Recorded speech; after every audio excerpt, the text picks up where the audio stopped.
Scoring a lacrosse game has never been easier with iScore Lacrosse. Once your games have been added, you're ready to get scoring.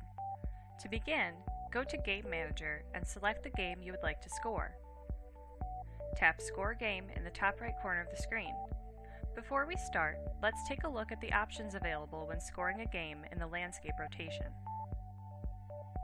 Let's start with the menu bar on the bottom of the screen, moving from left to right. The first option is Exit.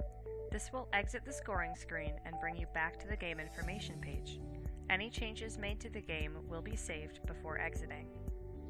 The next option is Edit. Here, you will be able to see all actions performed within the scoring screen. You can edit, add, or delete any play entered for the game. Note that the game needs to be in play or have ended before making certain edits. For example, you cannot add a player's actions if the game is not in play, but you can make substitutions before the game begins. We then have the Undo and Redo options. If you mistakenly perform an action on screen, this can easily be removed by selecting Undo rather than Edit Delete. Please be aware that the Undo function is unlimited and capable of going back to the beginning of the game if necessary. If the action performed was actually correct, selecting Redo will bring back the previously undone action.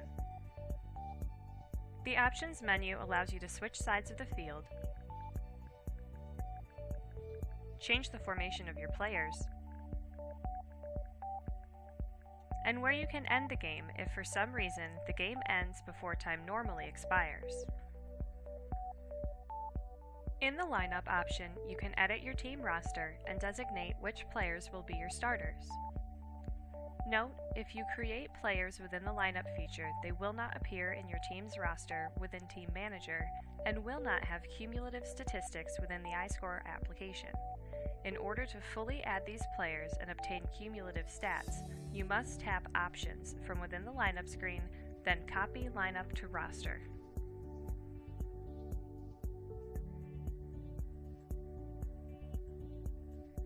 The image icon will show the official scorecard for your game. This will be updated with each action that is recorded when scoring. The note icon will allow you to add a note about a particular time in the game. These notes will appear in the play-by-play and on the iScore cast if you are broadcasting your game. If Twitter cast is configured, the next icon allows you to push certain actions from the game to Twitter. To the right of the Twitter icon is the Statistics icon. This will allow you to view game stats for each team.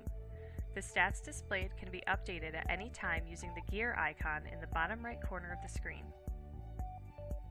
The last icon on the bottom panel is Game Settings. This allows you to configure your game exactly how it will be played. Slightly above the field, you will see a microphone icon to the left. This controls the scorecast of your game. When enabled, you can synchronize this with the iScore server and also email the game link. A number will also be displayed which will show you how many viewers are watching your broadcast. On the right side of the screen, you will see the Start Game button. When you are ready to start your game, tap this button.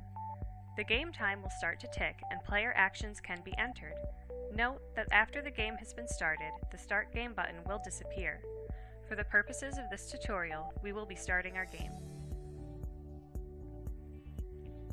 Below the field, you will see each action that can be recorded within the game.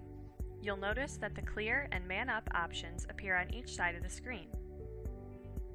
These actions are linked to their respective teams. The options that appear between team actions are specific player actions.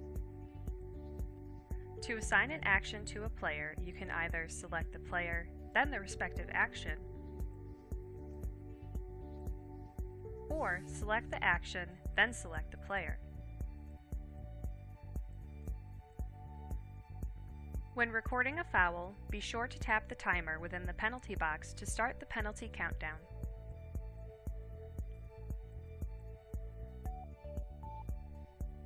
This now brings us on the field. This is where you will select players for an action and put them on or take them off the bench. To make a substitution, tap and hold the player you would like to replace and drag them to their new position or to the bench. Next to the bench, you should see these letters: O, M, D, A. O for offense, M for midfield, D for defense, and A for attack. Selecting one of these letters will sort your bench so the players designated to those positions will appear at the top. For example, if you select D, all of your defensive players will appear at the top of your bench. As you will notice, each team has an unknown player in the bottom corner of their field. This is used when an action is made in the game but you are unaware of which player it was. This can be edited in the play-by-play window or reallocated in the statistics window. Our last portion of the landscape screen is the scoreboard. Here you can easily view the game time, score, any penalties, and the player's time remaining. Under the game time, you can toggle between various team stats, such as shots, fouls, turnovers, and so on. Use the arrows on the left and right side of the stat to toggle. The last piece of the game that we haven't discussed is stopping the clock. If the referee blows the whistle to stop the clock, tap the whistle icon.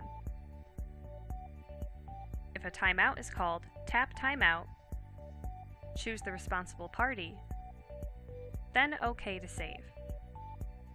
Please note that tapping away from this window will not stop the clock and will not save your recorded timeout. Scoring a game in the portrait rotation is very similar to scoring a game in the landscape rotation. The main difference is the view. You're not on the field, but rather more on a form. The bottom panel will function exactly the same as a landscape rotation, and the scoreboard is just as intuitive. Let's begin with recording player actions. In Portrait, each position on the field now has its own section: attack, midfield, defense, and goalie. In order to record a player action, you will select the action in the respective player's row. You'll notice that the face-off option has moved as well. It is now located in the top left of your screen. When a player receives a foul, their player record on the screen will change to a penalty box. This leaves other player actions unavailable until the player is returned to the game. Be sure to tap the timer to start the penalty time countdown. Team actions are now located directly under the respective team's side of the scoreboard. Select the action, then any subcategory available to record. Substituting players is slightly different as well. Instead of holding and dragging a player to another location, you will select Sub next to the player that is coming out of the game. You will then select a different player to substitute or create a new player on the fly. Players that are on the bench will have a gray triangle next to their name. When your game and players have been configured, you can now score your game.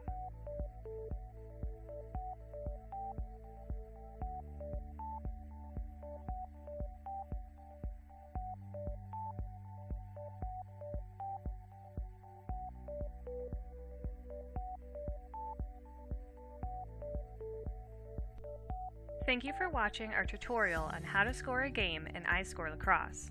Be sure to check out our video library for more helpful videos.